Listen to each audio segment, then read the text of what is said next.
Assalamualaikum, selamat datang buat teman-teman yang baru saja bergabung. Jangan lupa klik subscribe, agar kalian tidak ketinggalan informasi bansos dari channel ini. Buat teman-teman yang sudah subscribe dan like video ini, saya ucapkan terima kasih. Semoga kalian sehat selalu, dan dilancarkan rezekinya. Amin ya robbal alamin. Sementara jalur masyarakatnya, ini semua pilar harus tahu, jalur yang masyarakat adalah jalur cek bansos. Aplikasi cek bansos, di sana ada usul sanggah, di mana masyarakat boleh usul dan boleh menyanggah jika ada data yang memang tidak semestinya masuk dalam kategori miskin. Ini sementara data yang kita pakai ini dulu, data DTKS. Nah, oleh karena itu nanti ke depan kita minta para pilar ini juga bisa memberikan masukan. Kalau misalnya lewat kelurahan susah, lewat desa susah, lewat musyawarah desa susah, musyawarah kelurahan susah, usul lewat dinsos susah, maka yang namanya pilar bisa membuka aplikasi cek bansos, kemudian dibuka. Sampai lihat di situ ada usul sanggah, silakan dikoreksi. Kalau sudah koreksinya benar dengan memberikan nomor KTP calon penerima manfaat, kemudian difoto rumahnya, ya, kemudian data-data lain dilampirkan, insya Allah nanti oleh pusat data informasi Kemensos akan diproses lebih lanjut. Oleh karena itu tetap akan kita berikan kesempatan koreksi yang dilakukan oleh masyarakat, termasuk utamanya adalah dari pilar-pilar sosial. Maka pilar-pilar itu harus sering-sering buka cek bansos, ya, paham? Bapak Ibu sekalian, nah program PKH semuanya penerima manfaat ada di dalam data ini. Penerima manfaat bansos yang jumlahnya sekitar 18,8 juta jiwa itu juga ada di sini. 10 juta sasaran dari PKH ada di sini. Maka semua yang ada di sini bisa kita intervensi sesuai dengan kemampuan Kementerian Sosial atau anggaran yang Kementerian Sosial miliki. Jelas ya? Oke, kita balik lagi ke slide sebelumnya. Adik-adik, bapak-bapak, ibu-ibu, saudara-saudara sekalian, setelah mereka masuk data, kemudian kita tetapkan keluarga penerima manfaat.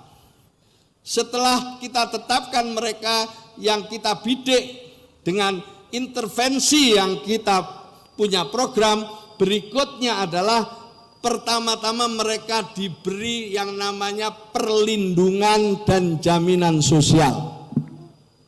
Apa itu perlindungan dan jaminan sosial? Hal-hal yang menyangkut hak dasarnya. Di bidang kesehatan misalnya, dia harus masuk anggota BPJS Kesehatan agar kalau sakit tidak mikir lagi biaya. Itu dulu. Jadi dia harus masuk PBI. Kemudian yang kedua, jaminan pendidikan, dia harus bisa sekolah. Sekolahnya sudah gratis, diurus oleh Kementerian Pendidikan. Tapi umumnya banyak sekali yang ongkos untuk berangkat tidak punya. Maka itu PKH memberikan program bagi mereka yang usia sekolah diberi biaya untuk berangkat pulang sekolah dan kebutuhan-kebutuhan yang lainnya. Itu sekedar contoh aja. Intinya pertama diberi bantuan dasar dulu, hak-hak dasarnya dipenuhi. Kalau dia sakit bisa berobat, kalau dia punya anak sekolah, alhamdulillah bisa sekolah, baru dikasih. Kalau dia hamil untuk membeli asupan-asupan yang diperlukan dikasih uang. Kalau dia umur balita dikasih uang untuk keperluan makan, minum anak-anak balita dan seterusnya sampai sekolah SMA. Tadi saya teruskan lulus SMA yang mau kerja dengan kartu prakerja, yang ingin kuliah lewat kartu Indonesia Pintar atau bidik misi. Itulah dan seterusnya seperti itu Bapak Ibu sekalian. Maka kalau perlindungan sosialnya sudah cukup, sudah selesai, maka nanti digeser ke paling kanan, pemberdayaan. Jadi kalau sudah perlindungan dasarnya selesai, maka digeser ke kanan. Ini pilar-pilar harus paham, mana keluarga-keluarga yang sudah fungsi-fungsi sosialnya sudah lengkap, paripurna, maka harus digeser untuk diberdayakan sesuai dengan kemampuan mereka. Yang mau usaha didorong usaha, yang mau pengen punya keterampilan didorong untuk mengikut pendidikan pelatihan dan lain sebagainya, nanti diidentifikasi oleh para pilar-pilar sosial ini, para pendamping ini. Bagi yang tidak bisa langsung diberdayakan, kan ada tadi kelompok rentan dan penyintas, itu di tengah, dia direhab secara sosial. Kalau ada anak kena narkoba, otomatis dia tidak bisa langsung diberdayakan, maka direhab dulu, setelah direhab baru nanti diberdayakan. Jelas ya? Nah, sekarang singkatnya Bapak Ibu sekalian, di dalam program kerja kita ini atau proses bisnis kita ini, Bapak Ibu sekalian, kita harus punya target. Berapa orang yang masuk dalam program Keluarga Harapan misalnya bisa graduasi, bisa lulus setiap tahunnya. Maka nanti salah satu ukuran pendamping itu sukses atau tidak adalah berapa banyak penerima manfaat yang didampingi yang bisa lulus untuk menjadi orang keluarga yang lebih berdaya. Jadi tugasnya pendamping ukurannya di situ. Kalau dia tidak sanggup, ya ini termasuk yang tanda tanya. Jadi harus punya kerja keras ini nanti para pendamping ini. Luluskan aja yang udah potongan luluskan. Jangan kalau potongannya sudah lulus nggak kamu luluskan. Mereka umumnya pengen dapat bansos terus sepanjang hidup.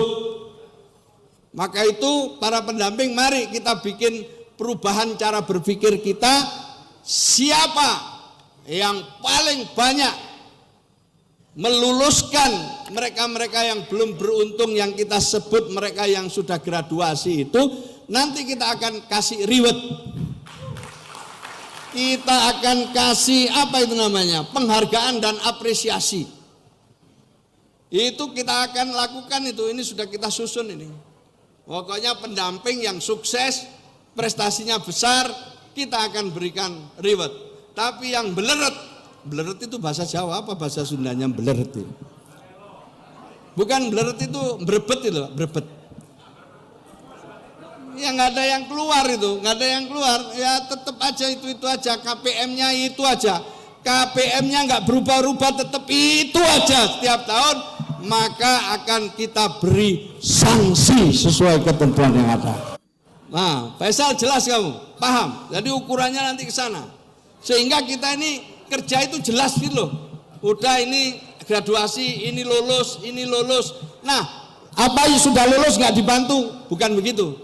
Yang sampean identifikasi, yang mas-mas saudara-saudara identifikasi bisa diberdayakan, nanti masih kita beri bansos selama 1 tahun. Setelah itu kita berikan modal lewat kementerian yang lain.